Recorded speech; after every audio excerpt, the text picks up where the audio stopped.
posso crer no amanhã, porque Ele vive. Temor não há, mas eu bem sei, eu sei que a minha vida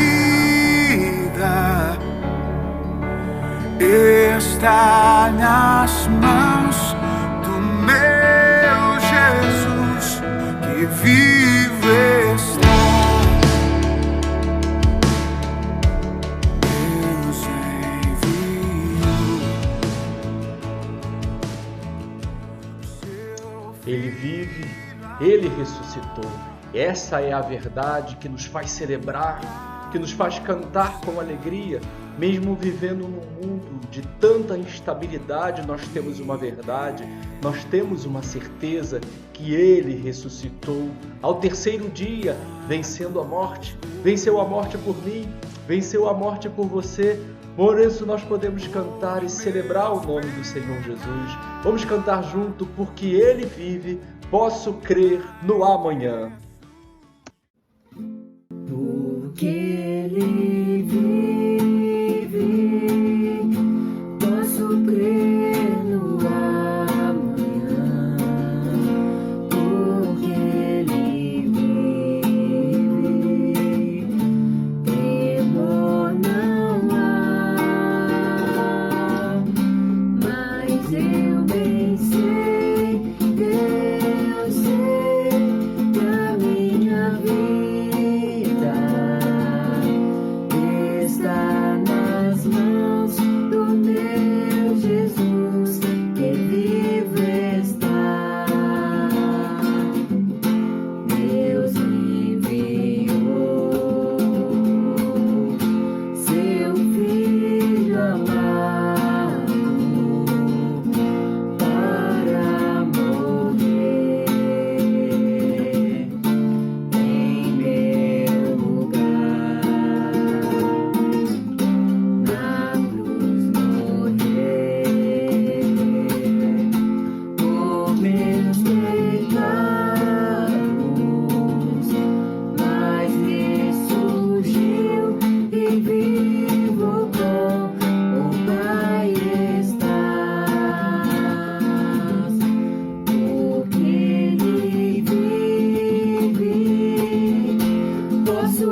Páscoa é muito mais do que um evento num calendário, é muito mais do que uma manifestação religiosa. A Páscoa anuncia a vitória sobre a morte. A morte não tem mais aquele poder sobre nossas vidas por causa de Cristo Jesus.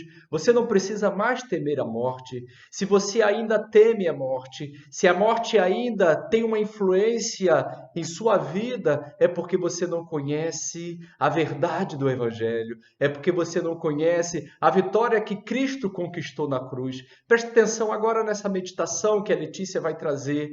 Reflita na mensagem que flui da palavra de Deus para você e viva a Páscoa, a verdadeira Páscoa, a Páscoa da ressurreição, a Páscoa da vitória sobre a morte, a Páscoa que pode se tornar uma realidade hoje ainda na sua vida. É impossível nos acostumarmos com a morte. Apesar dela ser o fim natural da vida, nunca aprendemos a conviver bem com a ideia da morte. Gostamos da vida, mas detestamos a morte. É só comparar a atmosfera de uma maternidade com a de um cemitério. Alegria, gozo, contentamento de um lado e do outro, tristeza, medo, angústia, revolta. Nós não nascemos para morrer, nascemos para viver. Nascemos para viver eternamente. Sabe por quê? A Bíblia responde: a morte não faz parte da vida, ela é um inimigo. Observe atentamente o texto. O último inimigo a ser destruído é a morte. Além de revelar que é o último inimigo e, por consequência, o maior inimigo, o texto revela também que a morte é um inimigo a ser destruído. Percebeu o detalhe importante? A morte é um inimigo que pode ser vencido. É justamente na destruição da morte que encontramos o verdadeiro sentido da Páscoa. Lembra da primeira Páscoa instituída quando Israel era escravo lá no Egito? Um espectro de morte pairava sobre as vidas deles. A morte que visitaria as casas naquela madrugada representava a morte que nos visita ainda hoje. A morte é a maldição que o pecado trouxe, é o pagamento certo do pecado.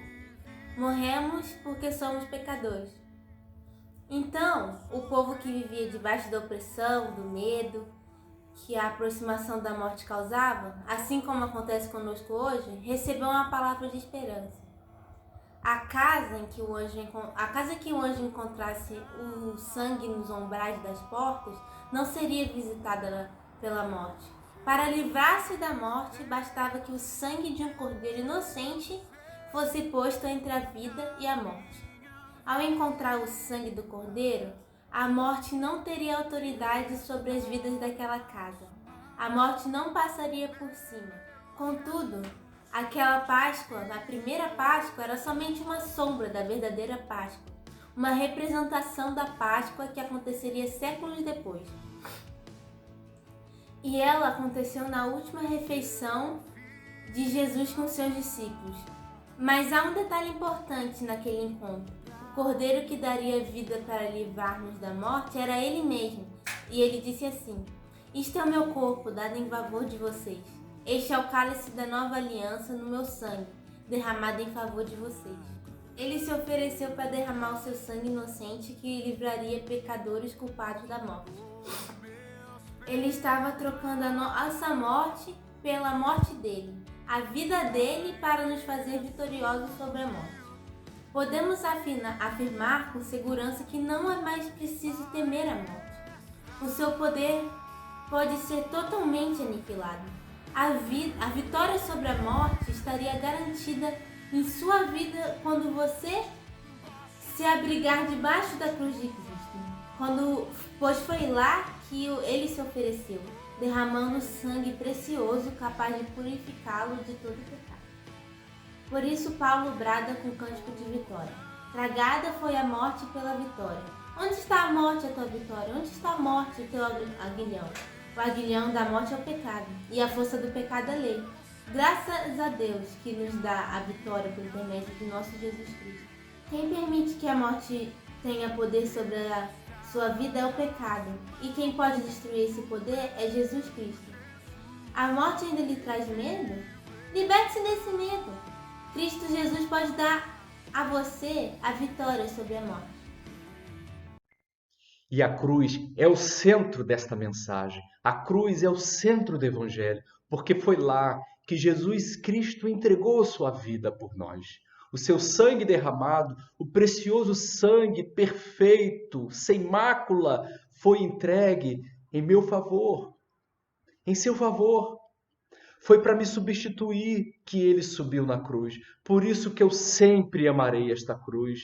Ela é a representação máxima do amor de Deus por nós. Ao entregar o seu filho na cruz, ao abandoná-lo lá, recebendo a maldição do pecado no meu lugar, a vida veio na morte de Cristo Jesus.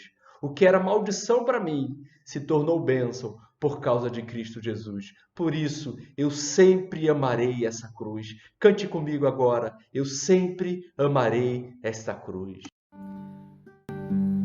Meus irmãos, a palavra de Deus ela nos fala por intermédio do apóstolo Paulo em sua epístola aos Colossenses, no capítulo 1, a partir do verso 19.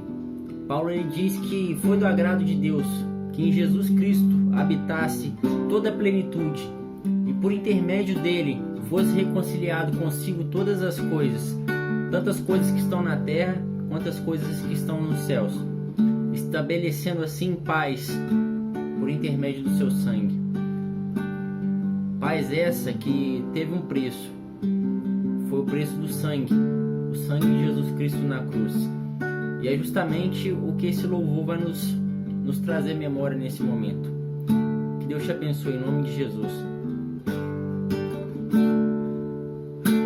De cruz se erigiu, belo dia fugiu, como emblema de vergonha e dor.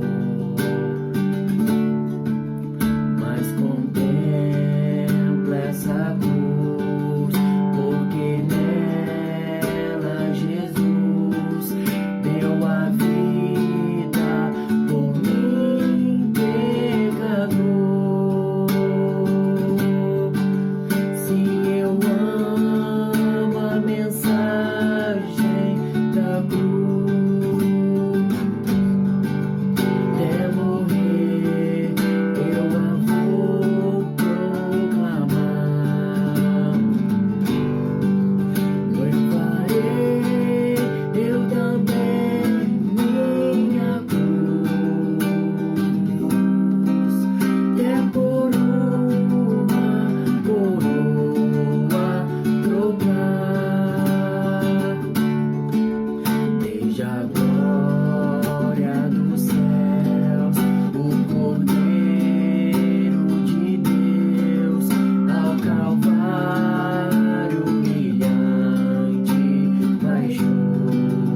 sua palavra, amém? Em nome de Jesus. Eu quero compartilhar um pouco da palavra de Deus com você, por isso eu vou orar, pedindo a Deus que Ele me ajude, pedindo a Deus que Ele abra o seu coração agora nesta hora, que a sua mente esteja pronta para receber aquilo que Ele quer falar com você. Pai, eu agora diante de Ti lhe peço, Senhor, pelo Teu amor por nós, que a Tua palavra encontre um lugar especial em nossos corações. Que nesta hora, Senhor, ela seja o nosso consolo. Que ela venha, Senhor, ao encontro das nossas necessidades. E que toda dúvida agora seja dissipada. Que todo medo agora, ó Pai, encontre o fim em nossas vidas. Que o Teu amor seja derramado a partir da Tua palavra. Nós te pedimos em nome de Jesus. Amém, Senhor. Quero compartilhar esse trecho da palavra de Deus, encontra-se no livro de Gálatas, Gálatas capítulo 3. Vou fazer a leitura a partir do versículo 11. É evidente que pela lei ninguém é justificado diante de Deus, porque o justo viverá pela fé. Ora, a lei não procede de fé, mas aquele que observar os seus preceitos, por eles viverá. Cristo nos resgatou da maldição da lei, fazendo-se Ele próprio maldito em nosso lugar, porque está escrito, maldito todo aquele que for pendurado em madeiro. Deus criou-nos para a perfeição e nos criou também perfeito. Tudo à nossa volta, tudo que Ele fez pensando em nós.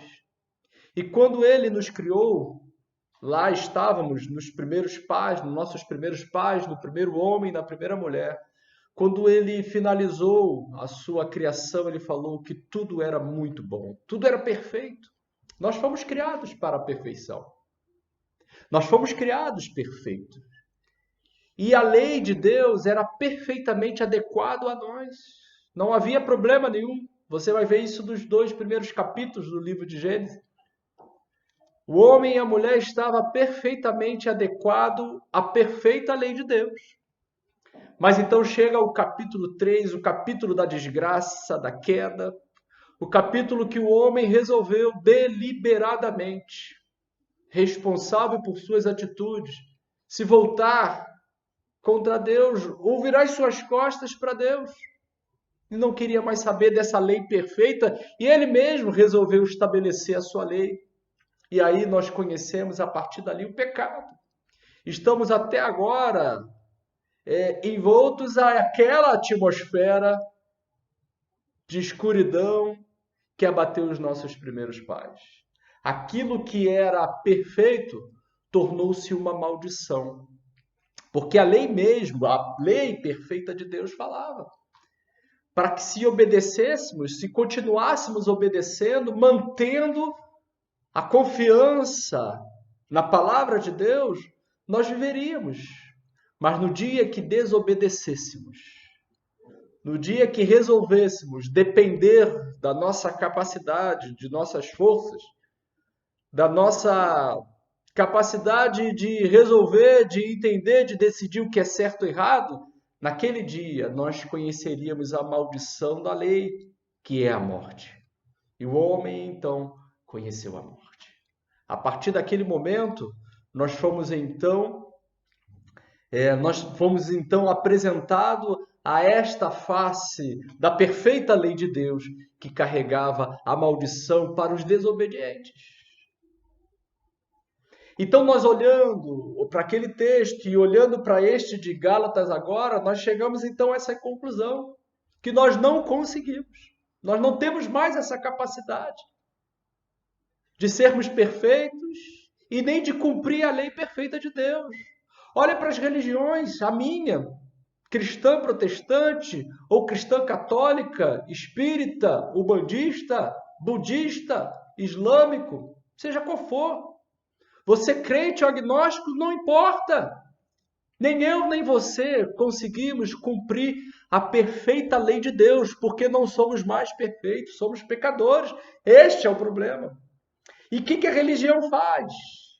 O que a religião mostra? Qual é o caminho? Não, você consegue, vai lá, se esforça, a partir da sua capacidade, a partir daquilo que você faz, a partir das tuas obras, você vai conseguir alcançar um Deus que é perfeito.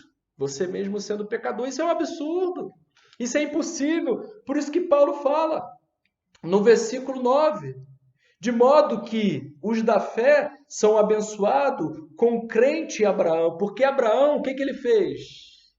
Ele não resolveu confiar mais em si próprio. Ao sair da sua casa, ao abandonar sua parentela, ao cortar suas raízes com o seu passado, ele estava falando ali, Senhor, eu confio agora completamente em Ti. E quando ele tinha o seu único filho e entregou na mão de Deus esse único filho, ele estava dizendo assim, Ele vai prover. Eu não dependo mais de mim, eu dependo de um Deus que vai prover. E aquela provisão que ele esperava era a salvação. De modo que que vivem pela fé, a fé de Abraão, todos quanto, pois, são das obras, ou seja, todos que buscam a perfeição, cumprir a perfeita lei de Deus a partir do próprio esforço, esses das obras, da lei, estão debaixo de maldição, porque escrito está, maldito todo aquele que não permanece em todas as coisas escritas. Ou seja, não adianta você cumprir parte da lei. Não adianta você viver vários dias da sua vida certo, andando no caminho correto, achando que você está cumprindo a lei de Deus, se você errar. Num momento, num só ponto da lei, pronto, você já foi alcançado pela maldição, porque escrito está, maldito todo aquele que não permanece em todas as coisas escritas no livro da lei, para praticá-la. É evidente, Paulo fala, que pela lei ninguém é justificado diante de Deus. Ele também vai falar lá em Romanos, todos pecaram, todos estão apartados, destituídos da glória, da perfeição de Deus. Essa é a nossa realidade. Essa é a realidade do homem. Essa é a realidade que hoje nós temos diante de nós. E por isso que ele fala, o justo, aquele que vai ser justificado, aquele que poderá ver a face de Deus, é aquele que vive por fé. Fé, eu já falei isso para você em outra ocasião. É dependência completa de Deus, ou seja, o reconhecimento da sua própria incapacidade. É quando você desiste de você mesmo. É quando você se joga nos braços do Senhor Jesus. É quando você perde a luta que você está tendo com Deus e fala, Senhor, eu não consigo. Isso é fé. É dependência completa e plena dele. E o justo, não adianta, ele não vai viver por obras. Ele não vai viver pelas suas ações. Ele vai viver pela confiança plena e completa na obra que Deus realizou no seu Filho, Jesus. Versículo 12, ora, a lei não procede de fé, mas aquele que observar os seus preceitos, por eles viverá. Cristo. Aqui está o centro desse texto. E talvez o centro da palavra, o centro do Evangelho. Cristo nos resgatou da maldição da lei. Aquele momento terrível lá no Éden, quando o homem resolveu virar as costas para Deus e conheceu a maldição da lei. E a partir daquele momento, homem algum, ninguém, pode escolher aí qualquer homem ou mulher, mais admirável que for, nenhum conseguiu se livrar desta maldição. Não porque a lei era ruim, não porque a lei era maldita, não, a lei é boa, a lei é perfeita, a lei é de Deus. Mas porque nós somos imperfeitos, somos pecadores e não somos mais adequados à lei de Deus. Em nós mesmos, em nenhum outro homem, haveria a possibilidade de um retorno, de nos livrarmos desta maldição. Mas Cristo, Ele nos resgatou da maldição da lei. Como Ele fez isso? Como é que Ele nos tirou debaixo desta maldição e a lei se tornou algo de novo bom para nós. Como é que ele fez isso? Fazendo-se ele próprio maldito em nosso lugar. Aí está. Quando você olha para a cruz, você encontra uma única mensagem. O sacrifício de Cristo Jesus foi vicário, foi substitutivo. Era eu que tinha que estar lá. Era você que tinha que estar lá. Nós é que tínhamos que estar debaixo da maldição de Deus. Nós é que tínhamos que ser o maldito de Deus, mas Ele, fazendo-se próprio maldição em nosso lugar, porque escrito está: maldito é todo aquele que for pendurado em madeiro. Ao subir na cruz, Jesus sabia exatamente o que ele estava fazendo. Ao não desistir em momento algum, mesmo que diante de muita dor, ele falou para o Pai: se preciso, se possível for, se há alguma outra forma de eu redimir o homem, de eu tirar eles debaixo dessa maldição, se há alguma outra forma, Senhor, afasta de mim este cruel momento. Mas ele perseverou e falou: mas seja feita a tua vontade, e a vontade de Deus.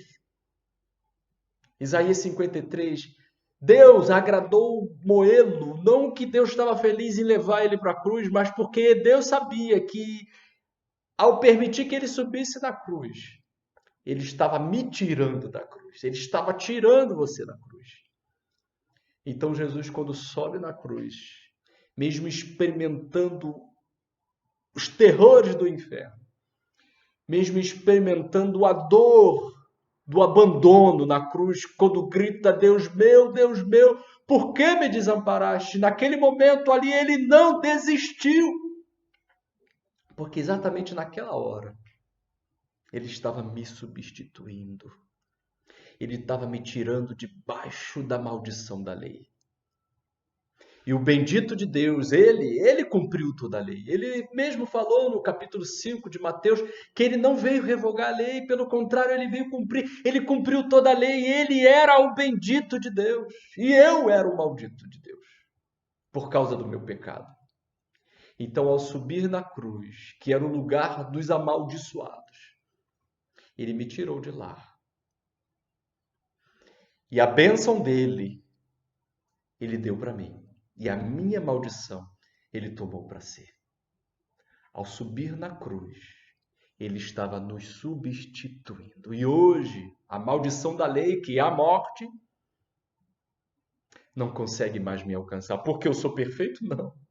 Eu não consegui cumprir a lei de Deus. Em Cristo Jesus, toda a lei de Deus está cumprida. E eu estou em Cristo Jesus.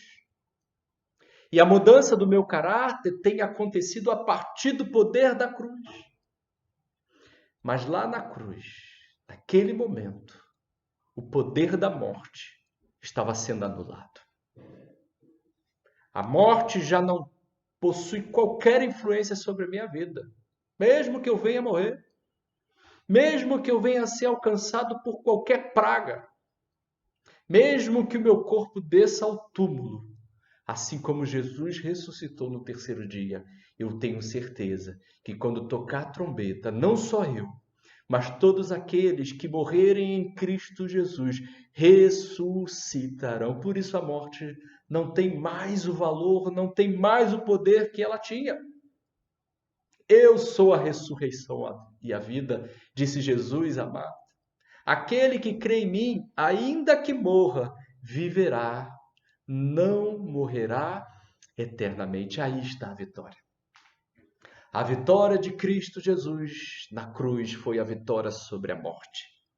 E a sua vitória sobre a morte foi a minha vitória e a vitória de todos aqueles que creem somente em Cristo Jesus como seu Senhor e Salvador. Abandone todo o seu esforço para tentar agradar a Deus cumprindo a sua lei perfeita, você não vai conseguir. Mas rende-se à lei do amor, à lei do sacrifício, A lei que levou Jesus Cristo subir na cruz para te substituir diante de Deus. Hoje, eu não tenho mais medo de Deus, porque eu sei que Ele é meu Pai, que me ama e me abraçou. Porque quando Ele me olha, Ele olha o Filho perfeito, Cristo Jesus, que derramou seu sangue na cruz. Porque Ele vive, por Ele ter vencido a morte na cruz, eu posso continuar crendo no amanhã. Seja qual forem as notícias, boas ou ruins, em Cristo Jesus, eu permaneço crendo no amanhã. Não só no amanhã, segunda-feira, mas no amanhã da eternidade em Cristo Jesus. Que Deus abençoe a tua palavra. Que você hoje tome esta decisão em Cristo Jesus, para que a maldição da lei, que é a morte, não tenha mais influência, não tenha mais poder sobre sua vida, mas a bênção, a vida de Cristo Jesus, flua hoje mesmo da cruz para você, em nome de Jesus. Amém. Meus irmãos, a palavra do Senhor, ela nos fala por intermédio do apóstolo João, em sua primeira epístola, no capítulo 4, no versículo 19, João diz que nós amamos ao Senhor porque Ele primeiro nos amou. Ele se propôs primeiramente a pagar um alto preço em favor da minha e da sua vida. E é justamente essa mensagem que esse louvor vai nos falar nesse momento. Quão impressionante, quão ousado foi o amor do Senhor para conosco, que nos amou a ponto de se entregar e pagar um preço que, por mais que nós façamos qualquer coisa, nós não conseguiremos de forma alguma retribuir. O Espírito Santo fala ao teu coração nesse momento, amém? Que Deus te abençoe em nome de Jesus.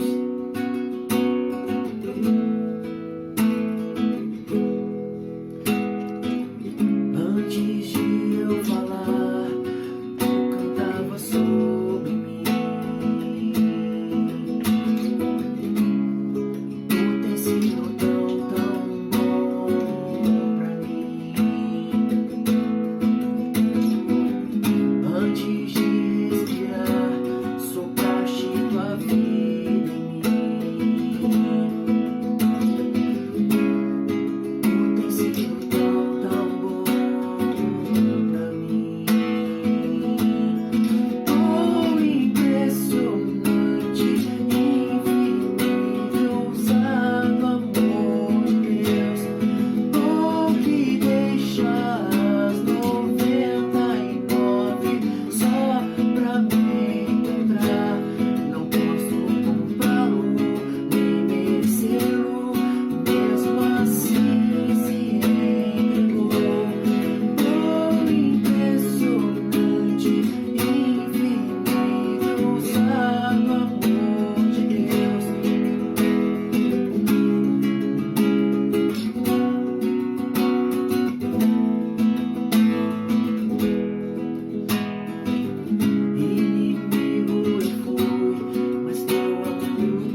grande o amor de Deus. E este amor é por você. Ele é aquele pai que ainda está na porta, esperando o filho voltar. Ele te ama. Ele nunca esqueceu de você. E ele ainda te espera. Estamos chegando na parte final da nossa celebração, mas eu gostaria ainda um pouco da sua atenção para algumas informações importantes, a nossa programação durante a semana, mas hoje nós temos a Alice que nos dará algumas dicas de preservação nesses momentos onde nós precisamos ainda ter atenção e precisamos nos resguardar. Alice, o que você tem para nós hoje? Boa noite, igreja. Meu nome é Alice, eu sou fisioterapeuta, trabalho na UTI do Hospital Regional de São José. Gostaria de agradecer ao pastor pelo convite, né? Então, hoje eu tenho o desafio de falar um pouco para vocês sobre o coronavírus, né? Então, antes da gente começar a falar sobre como se prevenir, gostaria de falar um pouco sobre como que é a transmissão do coronavírus. Então, ele é transmitido através de gotículas de saliva, que podem vir através da fala, da tosse e do espirro.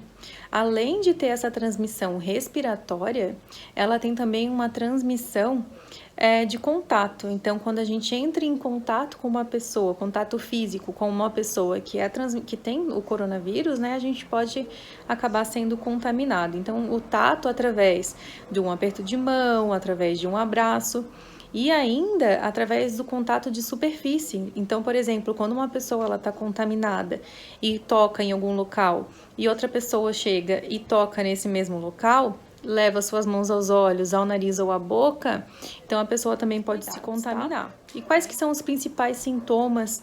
Como que eu sei que eu posso estar infectado pelo coronavírus, né?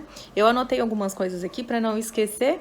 Então, a gente pode ter alguns sinais e sintomas como febre, tosse, dor de garganta, coriza, então quando o nariz começa a escorrer, dor de cabeça, falta de ar, fraqueza e dores no corpo. Então, esses são os principais sintomas de coronavírus, tá? Então, se você sentir dois ou mais desses sintomas, ou às vezes mesmo até um só desses sintomas, fica alerta para ver se você não vai ter mais sintomas, tá? E como que a gente evita, então? Como que a gente previne, né, pegar o coronavírus? Então, quais são as principais dicas, né? A primeira e mais importante, eu acredito, que seja evitar aglomeração. Então, se você pode ficar em casa, se você tem condições de ficar em casa, não precisa trabalhar realmente na rua, fique em casa, tá, pessoal? Eu vejo muitas pessoas que não estão levando a sério o isolamento, né? Não só por uma questão financeira, né? Então, eu vejo pessoas que poderiam ficar em casa e acabam indo para a rua, né? Então, evite isso, tá? E se você precisar ir para a rua, use a máscara de pano, né? Como já foi recomendado até aqui pelo prefeito de Florianópolis, como tem sido recomendado também pelo Ministério da Saúde, use aquela máscara de pano e tenha os cuidados também para usar essa máscara de pano, né? Então, se você está usando a máscara, você não fica tocando na máscara e depois no olho, porque não adianta nada. Então, se você está usando a máscara e você vai tirar a máscara, retire a máscara pela alça, faça a higiene da máscara para depois, se for precisar, usar de novo, né? Também não fique retirando ela pela frente e também não fique colocando ela para baixo, porque daí você vai contaminar o seu pescoço também, tá? Então, tem esses cuidados também com a máscara. Então, primeiro ponto, evitar a aglomeração. Se você é do grupo de risco e precisa, por exemplo, ir ao supermercado, veja se alguém não pode ir no seu lugar, né? Se você não tem algum vizinho, algum familiar que possa fazer as compras para você, seja na farmácia ou seja no supermercado, tá? Então, realmente evite aglomeração. Bom, outras coisas, evite entrar em contato com seu olho, com sua boca e com seu nariz sem antes ter lavado as suas mãos, seja com água e sabão ou seja com álcool gel, tá? Então, evite contato no rosto de forma geral sem antes ter lavado as suas mãos. Isso é muito difícil, tá? Mas tente evitar. Tente manter a sua casa ventilada, arejada, né, nesse momento. Limpe sempre os objetos e superfície, porque lembra que ele também é transmitido dessa forma, né? Então, por exemplo, foi no supermercado, fez a compra, começa a lavar tudo, passar paninho com álcool gel em tudo, então deixe todas as suas compras bem limpas, tá? Então, e a bancada de casa também, tudo bem limpinho. Quando for tossir ou espirrar, sempre cubra a boca e o nariz dessa forma, né? Não faça assim como geralmente a gente tem o costume de fazer, né? Cubra com o antebraço aqui, né? Com essa dobrinha aqui. E depois lembre de limpar isso também, né? Muitas pessoas têm também, quando vai pegar elevador, evite, né? Se você precisar pegar elevador, também tem chamado o elevador assim com o cotovelo. Ah, mas depois o cotovelo não fica sujo? Fica, mas a possibilidade de eu pegar o cotovelo e colocar depois no meu rosto é muito menor do que se eu for fazer isso depois com o meu dedo, né? Então, por isso que tem esse costume novo também, tá? Deixa eu ver o que mais... não compartilhe objetos pessoais, né? Então, não compartilhe garfo, não compartilhe copo. Se você puder ter a sua própria toalha de rosto também é o ideal, toalha de corpo também, cada um com a sua toalha, né? Quem não tem esse hábito, tente trazer esse hábito para dentro de si agora, né? Para sua rotina. E por último, e não menos importante, se você está dentro do grupo que precisa fazer a vacina contra a gripe, faça a vacina contra a gripe, porque nós não estamos só com o vírus do coronavírus por aí, né? Nós temos também H1N1, então é importante a gente se proteger de forma global. Certo? Muito obrigada, fico à disposição para tirar dúvidas caso apareçam, tá? Uma boa noite a todos e uma ótima semana. E continuem orando pela gente. Eu soube que a igreja tem orado, né? Então, continuem orando, a gente precisa realmente do amparo espiritual mais ainda nesse momento, certo? Muito obrigada, boa noite. Olá, vim aqui passar um recadinho para vocês. Além da nossa celebração, você pode estar acompanhando no canal do YouTube da nossa igreja, séries de mensagem em tempos de crise, palavra aos casais do pequeno grupo de casais e outros vídeos que nos conectam com Jesus. Ainda pode acompanhar tudo isso no Facebook e no Instagram. Nosso canal é IEC Floripa. Estamos encerrando nosso culto de celebração hoje, gratas a Deus por mais este dia. Mas lembre-se, apesar da quarentena, estaremos juntos no coração e também interagindo nas redes sociais. Então vamos à programação. No domingo, às 19h30, teremos o nosso culto de celebração através do nosso canal do YouTube. Quarta-feira, teremos a mensagem relacionada ao PG dos casais. Quinta-feira será o dia da nossa reunião de oração, que será por videoconferência. Então fique antenado, porque você vai receber um link para ter acesso à nossa reunião. E durante toda a semana teremos acesso à série de mensagens em tempos de crise. Além disso, temos diversos vídeos compartilhados pelos membros da IEC Floripa com mensagens da Palavra de Cristo. Que Deus continue te abençoando e abençoando a sua família. Cuide-se e não esqueça de interagir nas nossas redes sociais. Graça e paz. Estamos nos despedindo contentes, sabendo que a vitória está chegando, porque nós confiamos no Senhor Jesus. A nossa confiança não está em nada, não está em nenhum outro, a não ser em Jesus. Por causa dele, por causa da sua vida, por causa da vitória que ele teve sobre a morte, nós podemos crer no amanhã. Que esta bênção seja abundante na sua vida, que esta confiança alcance o seu coração e que a graça do Senhor Jesus, o amor de Deus, o nosso Pai, o consolo, o conforto, a comunhão do Santo Espírito de Deus seja sobre cada um de vocês, seja sobre a vida de vocês, seja sobre a família de vocês, seja também sobre todo o povo de Deus espalhado pela face da terra hoje e para todo sempre. Amém, amém, amém. Porque Ele vive, posso crer no amanhã. Deus enviou seu Filho amado pra nos salvar e perdoar.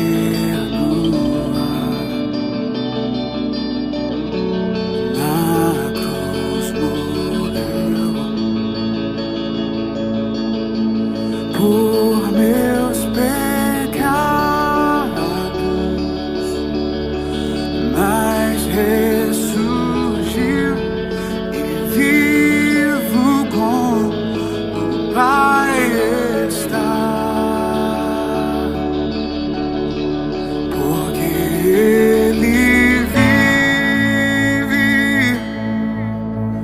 posso crer no amanhã,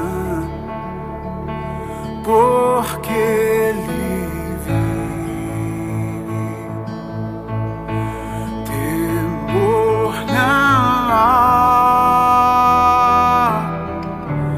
mas eu bem sei, eu sei que a minha vida está na